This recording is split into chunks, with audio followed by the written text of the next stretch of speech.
Hi guys.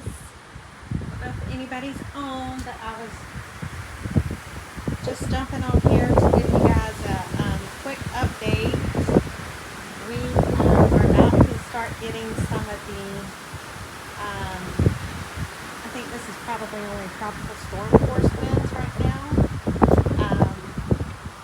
So we are faring pretty good. It looks like we are going to be spared the worst of it. But when the little gusts come, it does pick up and does start blowing everything around. You see my hair. I am down here at my daughter's. We do have the windows boarded. They made sure to do that. We are in a block home, so that's a good thing. There's no real big trees around the bedroom area where we would be sheltering with the kids should something happen. You can see how the wind is blowing and windy right now. It's getting pretty good.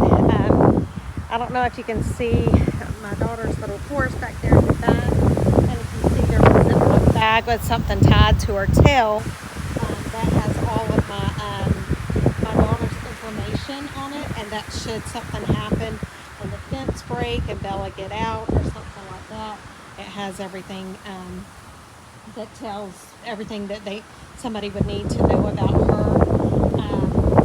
So the eye is going to just barely miss us, so we're not going to be in that eye wall, it doesn't look like, but we are going to be on the east side of the storm. So that's going to be where some of the heavier winds are, but at least it looks like we were saved from being in that northeast quadrant, which is the absolute worst. So right now it's just kind of waiting around. We've got food. We still have power for the moment, which is, I am very thankful for that. And I don't know if you guys can hear, but when the gusts come, you can hear the gusts start coming through the trees. And it sounds great. So you can imagine if this is only like 30-mile-per-hour winds, and I wouldn't think this is much more than 30 miles per hour. And I'm sorry if I'm making you guys sick. I'm just wanting you to be able to see the trees blowing. But you can imagine this is like 30-mile-per-hour winds. I wouldn't think it's any more than that. So imagine what the winds are like when you get up there to 85, 95, 100 miles per hour sustained. And right now, when Ian made landfall, it had 155 sustained, which is a Cat 4. And if it went up to 157, it would be a Cat 5. There have been gusts recorded over 200 miles an hour. So that's what we've been dealing with. But like I said, we feel pretty safe where we're at. It is a 1970s block home, but it survived several storms.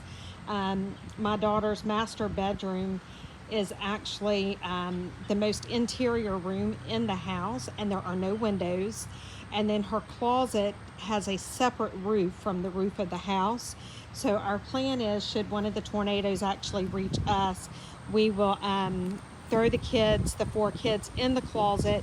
Then me and my youngest daughter will jump in the closet and pull the king mattress on top of us. And that way, even if it does peel the roof off, at least we have another layer of protection over us should something like that happen. We're praying that doesn't happen, but we've already had a few tornado warnings in this area. And you never know with these landfalling systems, you really have no idea what to expect from them. So this house, from all guesstimates that everybody has given, architects and stuff like that, the house that we're in can withstand up to like 110 mile per hour winds. And so we should be okay because we didn't take the direct hit like they thought we were going to take. So So anyway, guys, I'm going to get off of here. I do need to get back in there. I have got dinner almost completely done, because since we didn't lose power, I figured I would actually cook some dinner. I do have bread and sandwich meat, and I live in Tallahassee, but I'm actually down here in Okeechobee. Y'all see this hair? It's from this wind. My two of my daughters live down here in Okeechobee, and one of my daughters is essential personnel for Department of Health, and she is on shelter duty, and she had to be there at 7 o'clock this morning and won't be coming home until Friday. And then her husband is dispatch for Fish and Wildlife in West Palm. Woo! And his is the same thing. He's actually he's at work and won't be home until Friday. So my other daughter that lives here was watching the kids, but she has 2 boys plus my daughter's 2 girls. It would have left Rebecca here because her husband is a deputy, so he's home at work. So it would have left Becca here at the house by herself with 4 small kids under the age of 5. And with a system like this, you just never know what's going to happen. Oh, stuff's blowing in my eyes. And so I came down here to help take care of the kids during the storm. But like I was saying, since we do still have power, I decided to go ahead and cook something.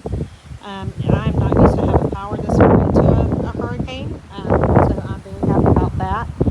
So I've got something cooked, but before I came down, I bought bread and ham, some turkey, but then I also bought peanut butter and stuff, because once the power goes out, you can be out without power for days, weeks. I don't want to think about it as months, but that is a possibility. So I had to think about, you know, how long would the ham last and how much ham would we eat before it went bad. So I got peanut butter, and I got some chips and snacks and stuff for the kids.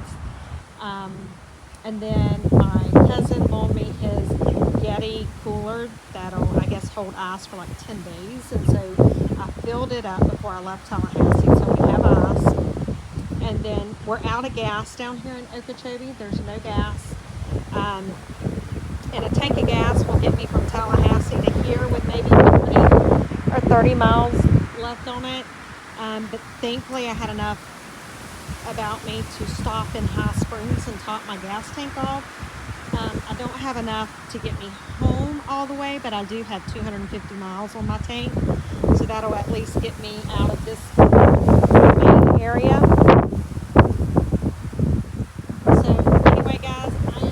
Going to get back in there.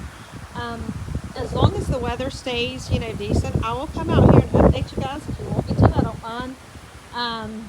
But you know, if it gets dangerous, y'all can see those clouds there, and see how they're moving right now. They're moving this way. Well, once that hurricane comes on shore, then they'll start moving like the opposite direction. So for those of you that have never really been in a tropical system. And the other thing is with tropical systems, if you notice, I'm standing out here and there's no lightning, no thunder, nothing. That's the part of a tropical system, is it doesn't have the thunder and lightning. Whenever you see lightning, like around the eye wall of a hurricane, it's intensifying. But like this, you don't see thunder and lightning and stuff. So anyway, as long as it's safe, I'll come back out here and just let you guys see what it's like to be in the middle of a hurricane. Yeah, fun times. Anyway, guys, I'm going to get off of here. I was about to try and text everybody and let you guys know that we're safe and alive and okay. And then I was like, no, I'm just going to get on here and do a video and take care of it all at one time. But yeah, that's it. I will keep you guys posted.